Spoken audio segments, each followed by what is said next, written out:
we're out approximately 18 or 19 feet of water right off of Pine Island, and we happen to be a lot of resorts are along here. We happen to be in Board of View's house, which is really kind of a neat house. It's got the nice pane windows and just really very cozy here. You know, right now it's probably I'd say 3:45 in the afternoon. I just came out for a little while towards evening.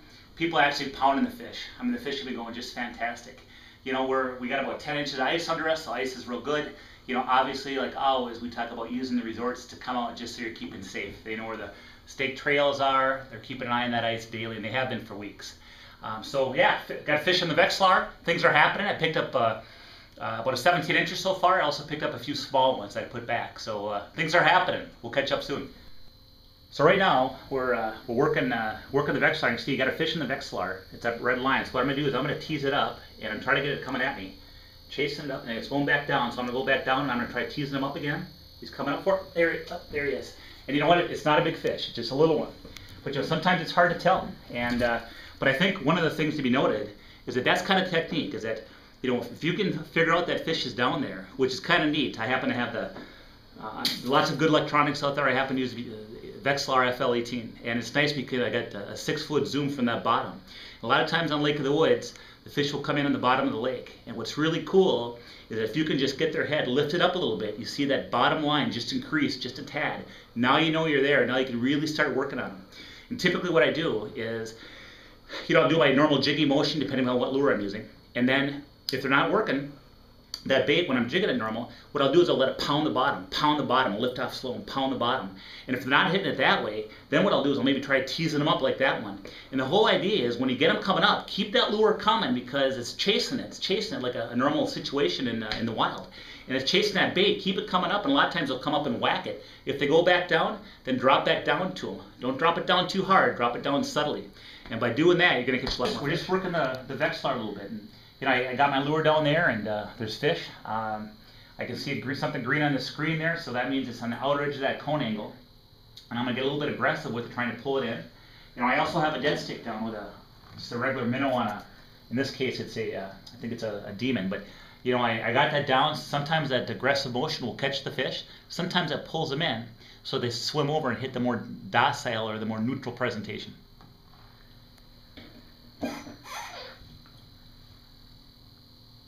Well, we got another one going, and you know, the fish are running pretty nice. This one, let's see what we got here. Got a nice sauger. So this is probably yeah, 13, maybe a 14-inch sauger. So pretty good fish for Lake of the Woods. You know, we've been picking at the walleyes, picking at the sauger. You know, we're throwing about half the fish back, quite honestly, because they're not quite big enough. But I tell you, there's fish almost always on the screen, and the fish are thick down there. Talked to a guy yesterday. Actually spoke to one of the hotel owners, and he said he had a group that's been coming for 20 years. And he actually said that yesterday was the best fishing he's had of all the trips in his 20 years at Lake of the Woods. So the fish are snapping, no doubt about it. So yeah, we've got another good Lake of the Woods fish on. I'm going to try to maneuver my Vexlar cord out of the way there, get that going. And yeah, you know, we've been picking up the saugers, picking up the walleyes. There's nicer fish here. I'll get down here, see if I can grab them. Okay, poked, nice fish here. Look at that. Oh, that's a nice one. Nice fish. So here again, you know, this is going to be a slot fish. This is one of those wonderful fish that we're going to put back so it can reproduce and catch, get us more walleyes down the road. But take a look at the beauty fish here. This is probably about a 24, maybe 25-inch walleye. Another Lake of the Woods fish on here. Fish have been on the screen all night long. And this one actually hit a dead stick. I was jigging, but this one hit. Let's see what we got here. Oh, we got a nice sauger. Again, probably another about I suppose probably about a 13, maybe a 14-inch sauger, get me all wet in the face, but it's all right. I'm using just a glow-in-the-dark red, kind of a demon or a glow jig. Just had that down on a dead stick, and I'm jigging with a spoon in the other hole to kind of pull them in. And sometimes they hit that one, and of course sometimes they come over and hit the dead stick, but it all works. There we go.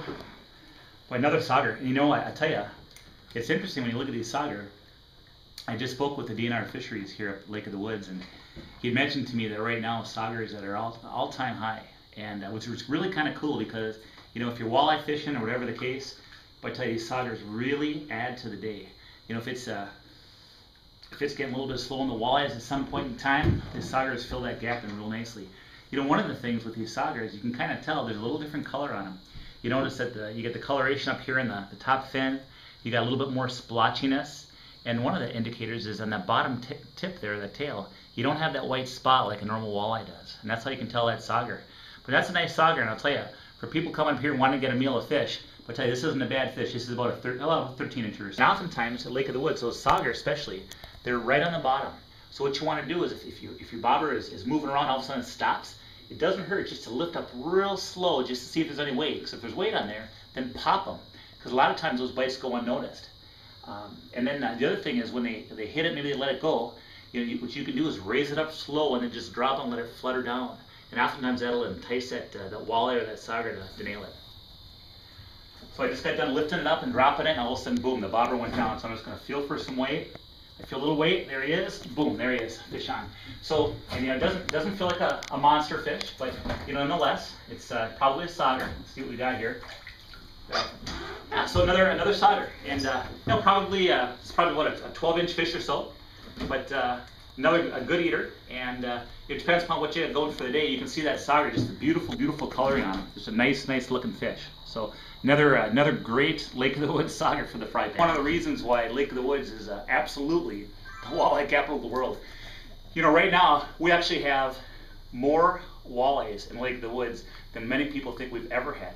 In addition to that, we actually have the highest population of sauger right now that the Lake of the Woods has ever had. So fishing up here is just phenomenal. Again, another great Lake of the Woods eye. I'll tell you what, man, there's nothing like this. If this doesn't get you going, I'll tell you something, nothing will.